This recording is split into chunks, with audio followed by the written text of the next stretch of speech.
Di tempat, Rock.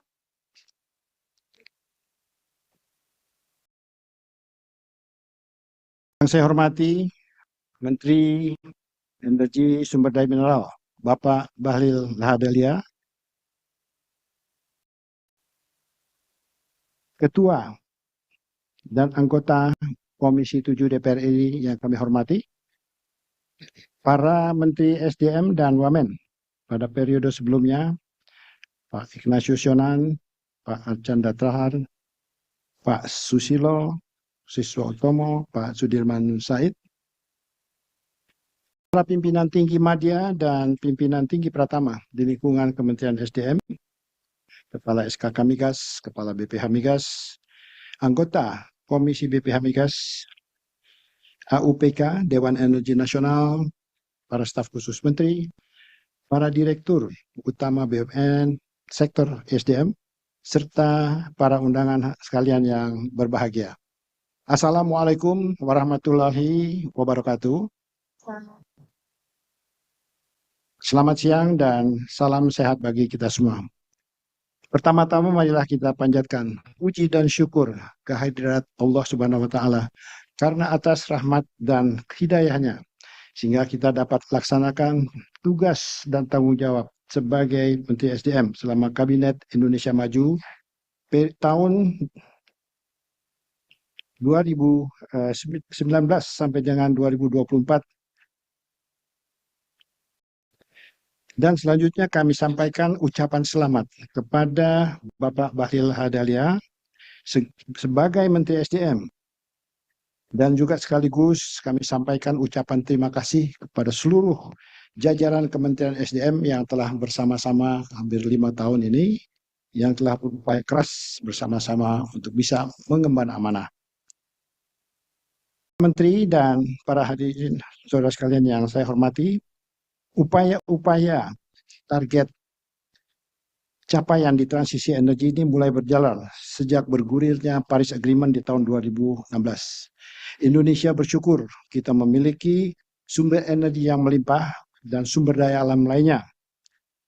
Kementerian SDM memiliki peran penting untuk bisa menyediakan energi yang bersih, menjaga ketahanan energi, serta mendorong pertumbuhan ekonomi melalui pemanfaatan sumber alam yang ada.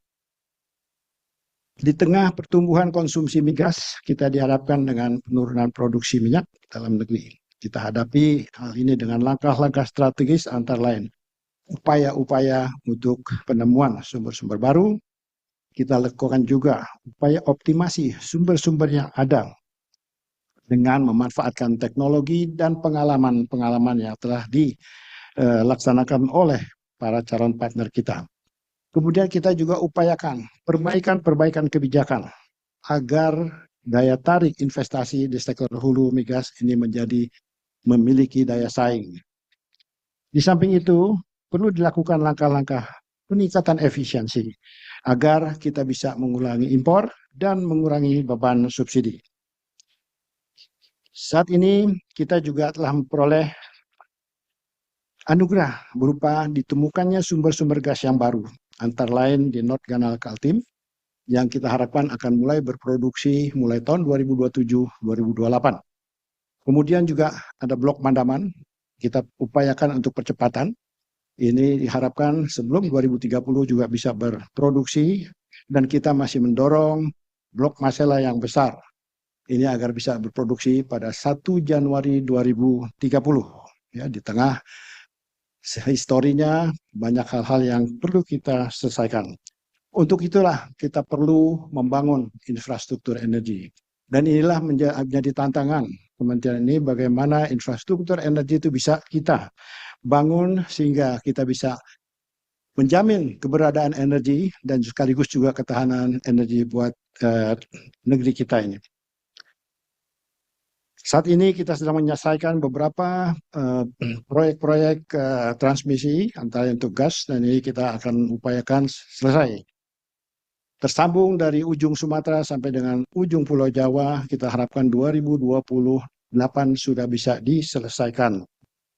Sekarang ini sedang potongan yang di Jawa Tengah sedang kita upayakan, Dengan adanya ini kita bisa memanfaatkan tambahan-tambahan produksi gas yang ada di dalam negeri. Kita harus juga melakukan efisiensi-efisiensi lain antara lain konversi ya dari pemanfaatan minyak menjadi gas ya karena kita memiliki sumber gas agar impor kita bisa berkurang.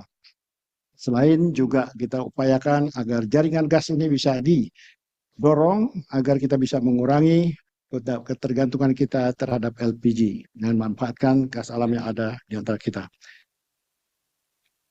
Kita merencanakan dibangunnya super grid, ya, yang memang untuk bisa mendorong masuknya, dimanfaatkannya energi baru terbarukan ke seluruh pelosok, sekaligus juga bisa membantu industri-industri processing kita untuk memanfaatkan energi bersih. Kita perlu mengantisipasi diberlakukannya cross-border carbon mechanism. Ya, ini akan menjadi tambahan beban. Ini harus kita waspadai karena beberapa negara-negara sudah melakukan inisiatif untuk memberikan pajak terhadap karbon.